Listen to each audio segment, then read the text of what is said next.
sejak kebangkitannya, ulama bersama pengikut-pengikutnya istiqomah dan setia, jaga akidah dan sunnah Rasulnya. Alhamdulillah segala puji baginya, ulama bersama pengikut-pengikutnya istiqomah dan setia, menjaga agama manusia dan bangsa. Mari kuatkan niat kita, kita bulatkan tekad kita, terus lanjutkan amal kita, mengembangkan hikmah kita. Assalamualaikum warahmatullahi wabarakatuh. Al-Fatihah.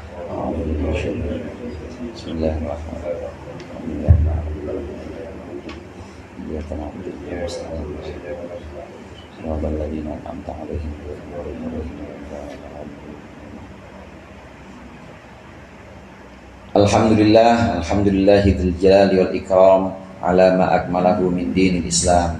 Allahumma salli wa sallim ala nabiyyil huda wal rahmah al-mab'uthi bil kitab wal hikmah khatamin nabiyyin wa imamil mursyidin sayyidina Muhammadin wa ala alihi wa sahbihi wa atba'ihi ajmain. Amma ba'd. Segenap jamaah al-halaqatul munfarijah yang dimuliakan oleh Allah, alhamdulillah kembali kita berkumpul di malam yang pertama ini untuk melaksanakan zikir kita. Sebagaimana biasa, sebelum kita mulai zikir, mari kita lanjutkan pelajaran kitab Mau'izatul Mukminin. Masih kaitannya dengan perjamuan atau menghidangkan untuk tamu orang-orang yang berkunjung kepada kita. Sekitar perjamuan makan bersama, di mana seorang tuan rumah ini sebisa mungkin memberikan pelayanan yang baik kepada tamu-tamunya, memberikan pelayanan yang baik kepada orang yang berkunjung padanya.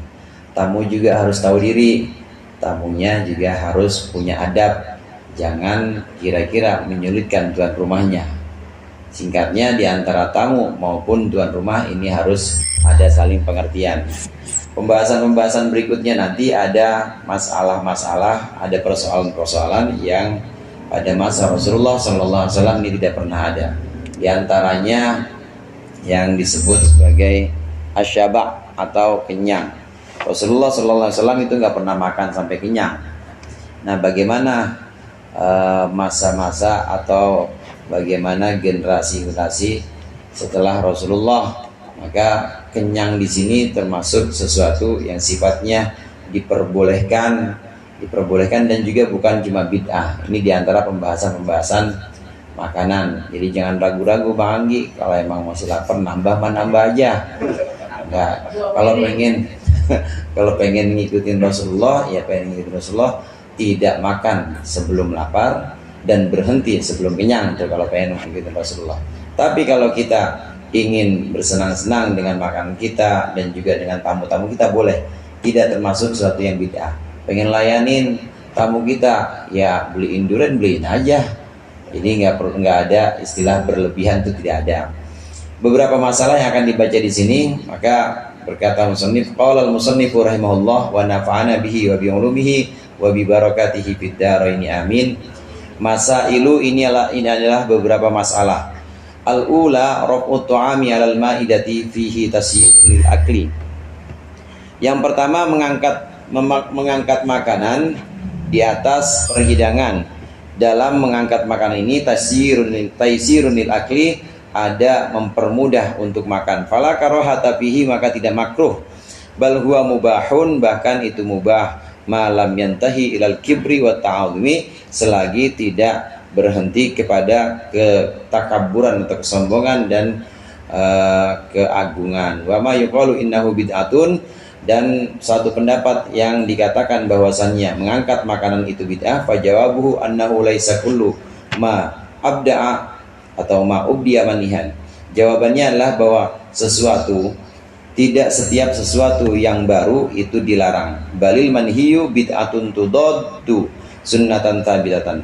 Yang dilarang itu adalah satu yang baru yang memang bertentangan dengan sunnah yang tetap. Wa tarfa'u amron minasyar'i, dan juga mengangkat satu urusan dari syarak, dari syariat, ma'abaqa illatihi, padahal masih ada ilatnya, ilat hukumnya.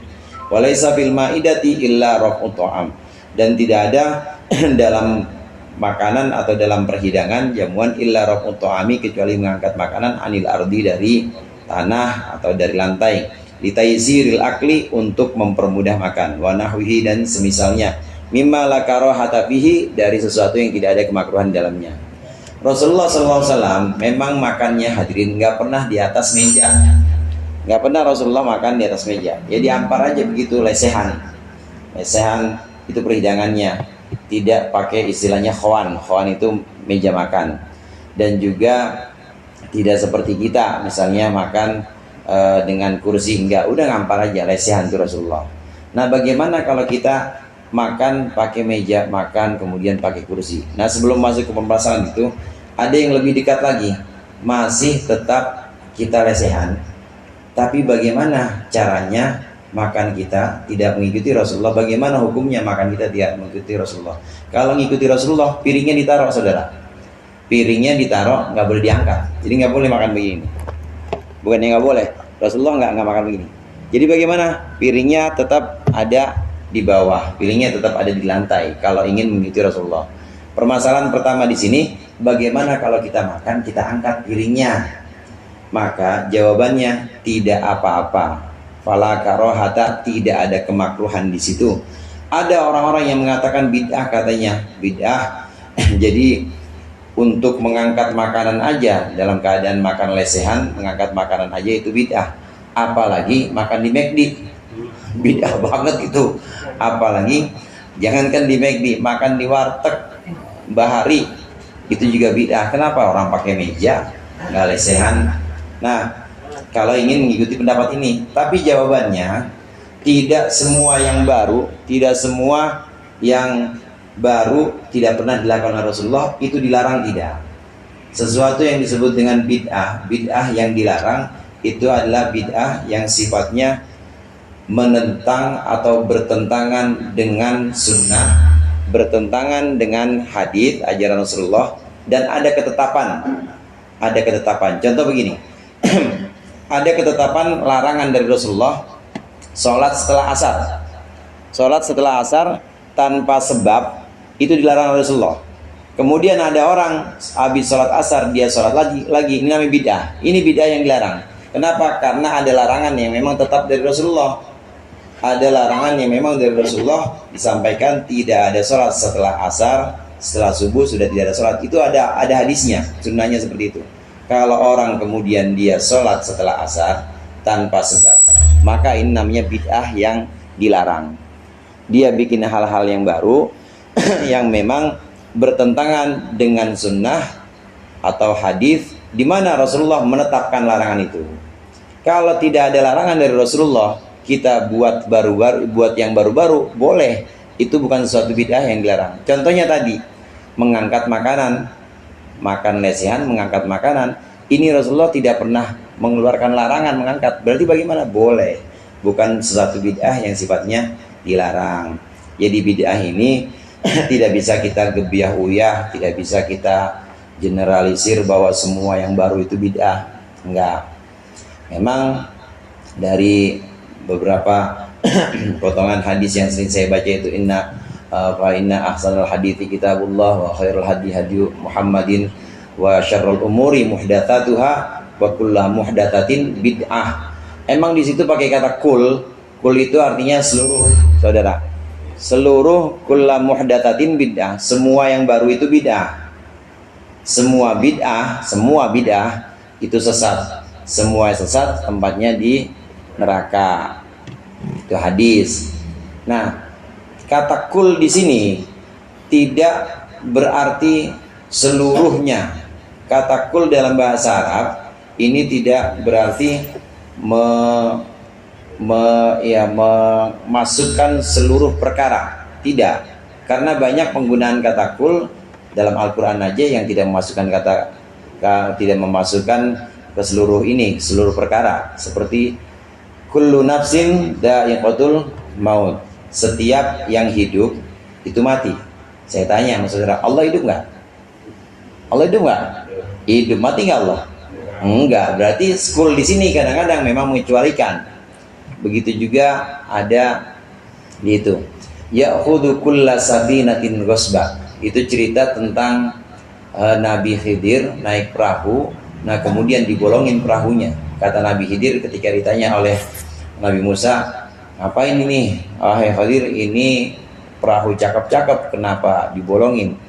Dijelaskan setelahnya oleh Nabi Khidir, ini Musa, nanti di sana di pantai ketika kita berlabuh itu ada penguasa zalim yang mengambil seluruh ya'khudhu kulla safinatin ghasba, mengambil paksa atau gosok seluruh perahu.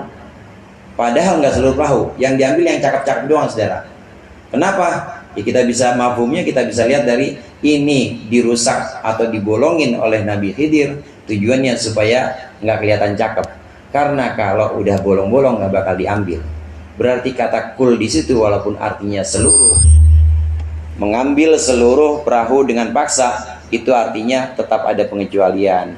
Kullu safinatin ay ya'khudhu kulla safinatin, maksudnya kulla safinatin hasanatin, yaitu setiap perahu yang bagus akan direbut paksa. Ada di situ sifat yang dibuang, ada sifat hasanah yang dibuang. Raja akan mengambil, penguasa yang zalim akan mengambil perahu yang bagus, maksudnya begitu. Kembali ke hadis Rasulullah, kulla muhdatsatin bid'ah, kulla bid'atin dolalah. Setiap yang baru, ini ada sifat yang dibuang. Yang baru, yang buruk itu dolalah. Yang baru yang mana? Yang sesat. Yang baru yang sesat adalah yang baru yang buruk. Kalau yang baru yang bagus enggak. Artinya bagus di sini tidak menyalahi atau tidak bertentangan dengan sunnah. Seperti yang dilakukan oleh Sayyidina Umar, yaitu sholat taraweh. Enggak menyalahi sunnah karena memang Rasulullah enggak pernah melarang sholat berjamaah menghidupkan malam-malam Ramadan. Rasulullah enggak ada larangan tetap dari Rasulullah. Karena tidak ada larangan tetap, maka itu termasuk sesuatu yang baru, tapi baru yang bagus, bid'ah yang bagus. Mushaf atau pembukuan Al-Quran, Nabi nggak pernah ngajarin pembukuan Al-Quran, tapi nggak ada larangan dari Nabi, nggak ada larangan untuk membukukan Al-Quran. Karenanya Sayyidina Umar usul kepada Sayyidina Abu Bakar kemudian diteruskan pada masa Utsman, dicetak menjadi 5 rangkap, jadilah Mushaf Utsmani. Ini bid'ah, tapi bid'ah yang mana? Bagaimana? Bid'ah yang bagus.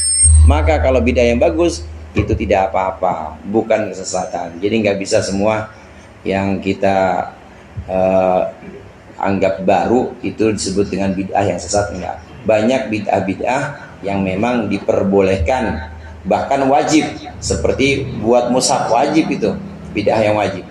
Ada bid'ah yang sunnah juga, ada juga bid'ah yang memang bid'ah haram seperti tadi, atau seperti sholat jenazah sih pakai ruku, pakai sujud, namanya bid'ah.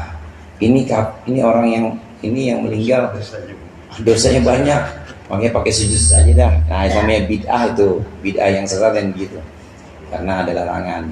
Wallahu a'lam bishawab. Mudah-mudahan bermanfaat.